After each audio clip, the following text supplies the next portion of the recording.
Hello to all you beautiful people out there. Regnilla over here bringing you the next episode of Monster Hunter Portable Third. This is, at the time of this recording, I have just finished the Bulldrum quest plus the Zinogre that appeared right after. And so I am not sure what to expect right now. So what you're seeing here is going to be a live reaction. After the Zinogre appears, the village chief is going to want to talk to you. And she might have something new to say that since the Zinogre has been defeated. It says here, "Oh my, are you alright, Hunter? You don't look so well." Okay, running into another monster. Wow, she is very kind of nihilistic about it. Perhaps that was, yeah, it was Zinogre. That's very dangerous. Before, it wouldn't go near the villages, but I heard once it caused a tremendous amount of damage. First, the Arzuros causes trouble, and now the Zinogre. Okay. Okay, she's asking me to defeat the Zinogre that I have already defeated. So, yeah, that's all right. I was hoping for a better reaction than that, because that was not an easy quest. As of right now, I am sweating. That quest was brutal. But let's see if there's any other additions we might be able to do. Unfortunately, not, especially since I kind of blew all my points into getting armor spheres so I can upgrade the defense of my armor. The only reason I didn't use other armor with better defense was, well, because they didn't have thunder resistance, and that thunder resistance could have could have been a game changer if I had used a different armor set. Everything was weak to thunder, and so if I got hit by any of the Zinogre's electric attacks, it could have been an instant knockout. So, you know, holy crap. Okay, I have not decided on what quest I wanted to do next, so let's see. I'm going to save this quest for later on in the series. There are a couple of items I want to have on hand before doing this quest. Man, egg quests. Egg quests, egg quests, egg quests.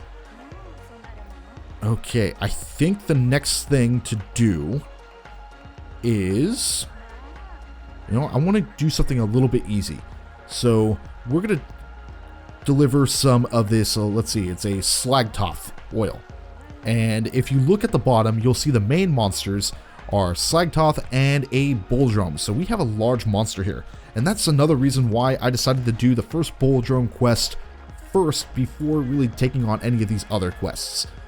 Even though the Arzuros was an indication that you can encounter large monsters on a quest, it isn't until the Forest Murmurs quest where you get a feel that pretty much any quest can have a large monster in it. And so I was hoping that maybe I can put off the Forest Murmur quest until much later on, but unfortunately just about every other quest in that list had some sort of large monster in it, and so I'm like, okay, I guess I'll do it. Okay, so what are Slagtoths? Slagtoths are an herbivore, and they generally like to be left alone. So these are the guys that we are looking at. Just gonna give them a few blows here. They will have the oils that you need. They will not attack until you get relatively close to them. So so long as you keep your distance, they won't really, you have to respect their distance and they won't go after you, basically. Okay.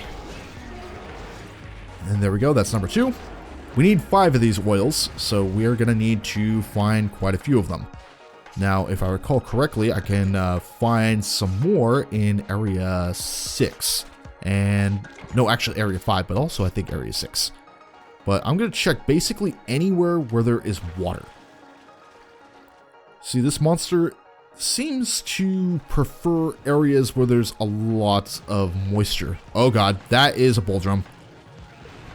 You know what? Screw it. I'm gonna go ahead and kill this guy. A large monster on the on quests like these is completely optional, so you don't have to go after them. But you never know when you need some bull drum materials. What is he doing? All right. What are you doing there, bud?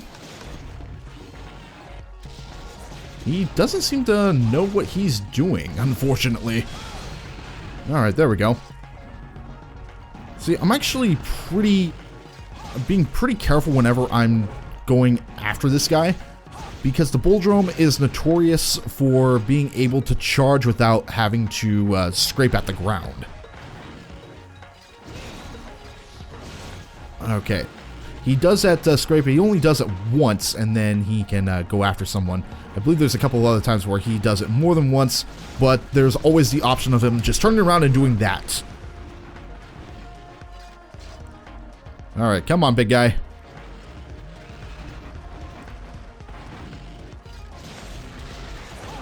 Now he's knocked over, and he dropped the shiny. So in the case of Bulldromes, if you are able to knock them over, then they can produce a shiny. And now it looks like that he has been weakened, so he is running off to go and rest. But he started this fight, so I'm gonna fucking end it. So let's go. My nice shiny golden blade is going to take some more chunks out of the big bad monster. Yeah, this part looks frozen over. See, that's the weird thing about this game and how it handles the changes and reverting the underwater mechanics. See, there are large portions of this map that are strictly underwater, and this is one of those portions. And so now that the everything's been reverted to exclude the underwater portions and swimming entirely, you know, you have to find a way to change a few things. Yeah, that's it. It looks like it's very mirrored, so it looks pretty, but it also looks like it you can actually, you're supposed to sink down, but you're not. It's a really weird map in this game specifically. Okay, so it looks like Area 4 is in fact a place to find Slagtoths. Great, and there's Roggies here too. Oh boy, please don't poison me. We'll face these guys a little bit later in a different episode. They're not much of a threat, they're just kind of an annoyance. Okay, which one of you threw that bomb? And there is the other Slagtoth just kind of mad at us for causing shenanigans.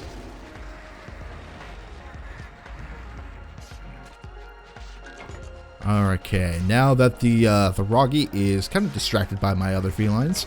Okay, there we go, raw meat. Fun fact, I attempted to use the Mega Barbecue Spit in the farm a couple episodes back, and I completely screwed up and burnt 8 steaks at once. And that was not cool. Okay, I got 3, I need 2 more.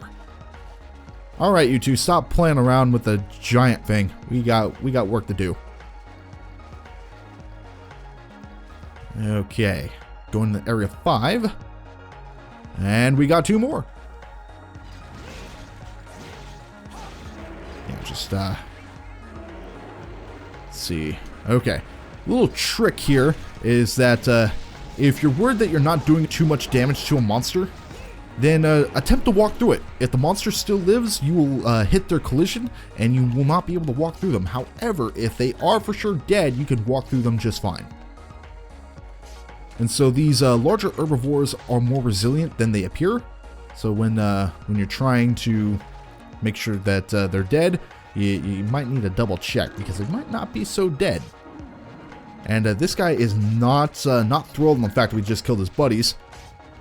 And he's gonna take it out on Simbel. Okay, I'm perfectly fine with that. These guys kind of left me alone with Zinogre, so I'm just a touch bitter about that. And that reminds me, I'm gonna need to get them some armor. That's gonna be up and coming here pretty soon.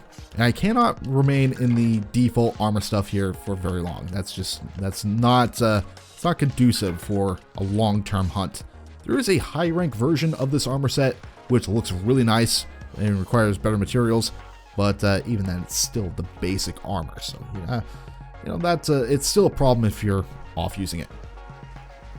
Okay, and as with all Monster Hunter games, if you clear out monsters in a certain area and you come back, then some of them, if not all of them, will respawn. However, there is a caveat to this.